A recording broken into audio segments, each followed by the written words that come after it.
எப்போவுமே சேமியா வச்சு உப்புமா பண்ணியே போர் அடிச்சிருச்சுன்னா இந்த மாதிரி ட்ரை பண்ணி பாருங்கள், செம்மையாக இருக்கும்.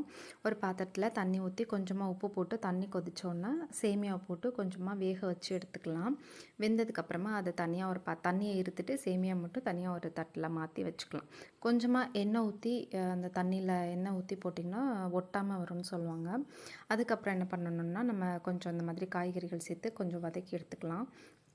ஒரு தாச்சில் எண்ணெய் ஊற்றிட்டு ஜீரகம், கருவேப்பிலை போட்டு அது பொரிஞ்சோடனே வெங்காயம் போட்டு நல்லா வதக்கிக்கலாம். வெங்காயம் நல்லா வதங்கினதுக்கப்புறமா தக்காளி சேர்த்துக்கோங்க. ஒரு ஸ்பூன் உப்பு உப்பு எவ்வளோ தேவையோ அதுக்கு தகுந்த மாதிரி சேர்த்துட்டு நல்லா வதக்கிக்கலாம். இது வதங்கினதுக்கப்புறமா நம்மகிட்ட இருக்கிற காய்கறிகளில் சேர்த்துக்கலாம். கேரட்டு, பீன்ஸு இதுதான் என்கிட்ட இருந்தது, அதனால் இதை மட்டும் நான் சேர்த்துக்கிட்டேன். அதை சேர்த்து நல்லா வதங்கிட்டு இருக்கட்டும், கொஞ்சம் டைம் ஆகும் இல்லையா? அந்த கேப்பில் நம்ம என்ன பண்ணணும்னா முட்டையை அந்த மாதிரி உடச்சி கலக்கி வச்சுக்கணும். நான் வந்து நாட்டுக்கோழி முட்டை தான் என்கிட்ட இருந்தது, ஒரு 5 முட்டை எடுத்துருக்கிறேன். நம்ம அந்த கடையில் கிடைக்கும் இல்லையா நார்மல் முட்டை, அதுனா ஒரு கொஞ்சம் பெருசாக இருக்கும், ஒரு 4 முட்டை போதும். இந்த மாதிரி உடச்சி ஊற்றி நல்லா கலக்கி எடுத்து வச்சுக்கலாம். இப்போ இந்த சைடு காயெல்லாம் கொஞ்சம் வெந்துச்சு, மசாலா சேர்த்துக்கலாம். நான் வந்து தனி மிளகாய் தூள் 1 ஸ்பூனும் மிளகாய் பொடி சிக்கன் மசாலா 1 ஸ்பூனும் சேர்த்து நல்லா வதக்கி இந்த மாதிரி எடுத்துக்கிட்டேன். இந்த அளவுக்கு நல்லா வதங்கினதுக்கப்புறமா அடுப்பு ஆஃப் பண்ணிடலாம். லைட்டாக ஆற விடலாம், அப்படி இல்லாட்டி அப்படியேவும் சேர்த்துக்கலாம்.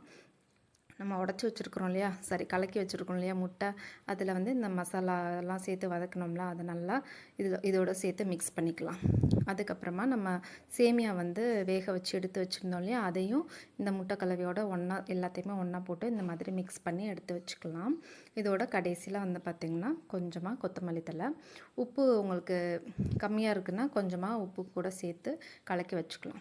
இப்போது இந்த மாதிரி கலக்கி வச்சதை என்ன பண்ண போகிறோன்னா, ஒரு தோசைக்கல்லை எடுத்து சூடு பண்ணிவிட்டு நம்ம வந்து தோசை மாதிரிலாம் பெருசாக இழுக்கக்கூடாது, அவ்வளோதான். லைட்டாக அதை ஊற்றி லைட்டாக மட்டும் இழுத்துட்டு சுற்றிலும் எண்ணெய் தடவிட்டு திருப்பி போட்டு எடுத்து சாப்பிட்டு பாருங்கள், அப்படியே சூப்பராக இருக்கும். நானும் ஃபஸ்ட் டைம் செஞ்சேன், ஆனால் இப்படி இருக்கும்னு எதிர்பார்க்கல. செம்மையாக இருந்தது, பசங்கள்லாம் சூப்பராக சாப்பிட்டாங்க. எனக்கு இது ஒரு 5 முட்டை இந்த அளவுக்கு வந்து ஒரு 10 இது வந்தது. ஆம்லேட் மாதிரியும் இல்லை, அந்த காய்கறிகள் மசாலாலாம் சேர்த்து எந்த தொட்டுக்கிறதுக்கு வந்து எதுவுமே தேவைப்படலை. சூப்பராக இருந்தது. வெறும் இதுலேயே அப்படியே சாப்பிட்லாம். ஆனால் சாப்பாடு மாதிரி சாப்பிட முடியாது, ஏன்னா எவ்வளோ சாப்பிட்டாலும் உள்ளே போய்கிட்டே இருக்குது. அதனால் ஸ்நாக்ஸ் மாதிரி சாப்பிட்லாம். ஓகேவா? பாய்.